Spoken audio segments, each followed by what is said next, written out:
का बाबा जेवले बाजून?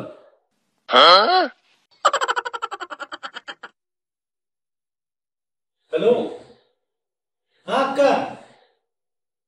हा अक्का, ऐकायला येते ना? जेवलीस काय तू? आत्ता जेवलीस? अगं अक्का, तू रोज 7:30 तू जेवतोस की ग?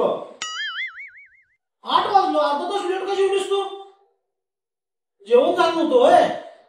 का ग, तुझ्या सुनेनं सांग की लवकर जेवण करून द्यावा. हा जा बे, तू नाही जेवलीस तर मला कसतर होतंय. आणि अक्का वेळेत जेवत जा, तुझ्या गोळ्या बिळ्या आहेत. बर, ठीक आहे अक्का. आणि आमचं दाजी जेवलं का? दाजी जेवलं? आणि माझं भाचं सरकार त्यांनी पण जेवलं? सगळं तुम्ही पोट भरून जेवलाय काय? बर अक्का, मी जीव आता. हो अक्का, तुला माहिती आहे की नाही, तुम्ही जेवल्याशी मी कधी जेवलोय का अक्का?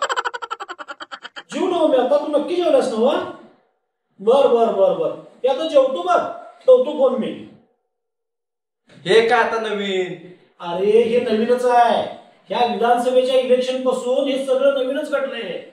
आपल्या देशामध्ये ज्या पक्षानं सगळ्यात जास्त सत्ता भोगली, ज्यांच्या वडिलांनी भगवी लाट का महाराष्ट्रात आणली, ज्यांनी 80 वर्ष महाराष्ट्राचं राजकारण केलं, ह्या सगळ्यांचा अंदाज चुकवलाय ह्या लाडक्या बहिणीने. हा तरी गरीब माणूस आहे रे. माझी लाडकी बहीण माझा अंदाज फेल घालवायला कितीचा वेळ लागणार त्याला.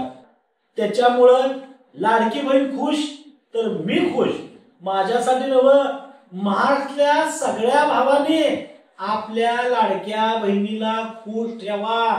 सकाळ संध्याकाळ विचारपूस करा, नाहीतर सरकार तुमचं गेलं म्हणून समजा. जेवतो बाबा.